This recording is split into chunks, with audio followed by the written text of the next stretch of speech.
শিক্ষামন্ত্রী এহসানুল হক মিলনের সম্মানহানির চেষ্টা ও দেশব্যাপী নৈরাজ্য সৃষ্টির প্রতিবাদে প্রেস ক্লাবের সামনে প্রতিবাদ সভার আয়োজন করেছে সচেতন অভিভাবক সমাজ নামের একটি সংগঠন। এই বিষয়ে বিস্তারিত জানাতে প্রেস ক্লাবের সামনে রয়েছেন আমার সহকর্মী ইলিয়াস আকুন, যুক্ত হব তার সঙ্গে।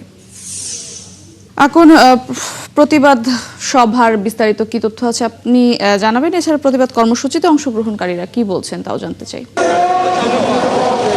মৌতোষী, আপনি জেনে থাকবেন বেশ কয়েকদিন ধরে আন্দোলন চলছিল, শিক্ষার্থীদের আন্দোলন। সেই আন্দোলনকে ঘিরে আমরা পরবর্তীতে বিভিন্ন সামাজিক যোগাযোগ মাধ্যমে দেখছি যে অনেকে আন্দোলন উস্কানিমূলকভাবেও কিন্তু অনেকে জড়িত ছিল।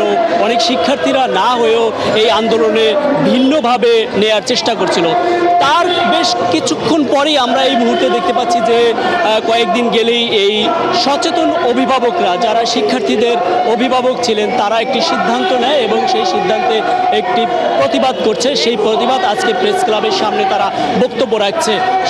ঢাকা বিশ্ববিদ্যালয়ের অধ্যক্ষ শাহ ইমরানের নেতৃত্বে কিন্তু সভাপতিতে এই বক্তব্য দিচ্ছেন বিভিন্ন বক্তারা, এবং তারা বলছে যে শিক্ষামন্ত্রীর আগেও সুনামের সাথে শিক্ষামন্ত্রী ছিলেন এবং বর্তমানে যেটি করছেন সেটি তিনি পজিটিভলি করছেন এবং শিক্ষার্থীদের ভালোর জন্য করছেন, কিন্তু কিছু কুচক্রী মহলেরা তার সম্মানহানি করার জন্যই এটি করেছিল বা ভিন্ন খাতে আন্দোলন নেওয়ার জন্য চেষ্টা করেছিলেন। আমরা এখানে বক্তাদের কাছে বক্তারা কি বলছে সেটি শোনানোর চেষ্টা করব।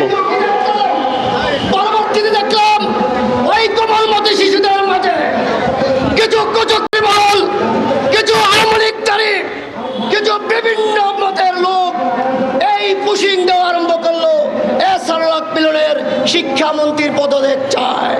কেন রে ভাই? উনি তো ঠান্ডা করে দিয়েছিল। কার ইঙ্গিতে, কার প্রচারণায়, কোন কুচক্রী মহলে একজন সফল শিক্ষামন্ত্রীর বিরুদ্ধে পদত্যাগের দাবি কেন আসবে?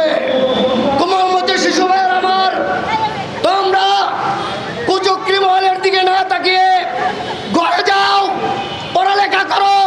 ইনশাল্লাহ এহসানুল হক মিলন যে সিদ্ধান্ত নিয়েছে, যেভাবে উনি আগিয়েছে, এদেশ ভালো হবে, এদেশ শিক্ষিত হবে, এদেশ ইঞ্জিনিয়ার হবে। সরাসরি যুক্ত ছিলাম প্রেস ক্লাবের সামনে থেকে।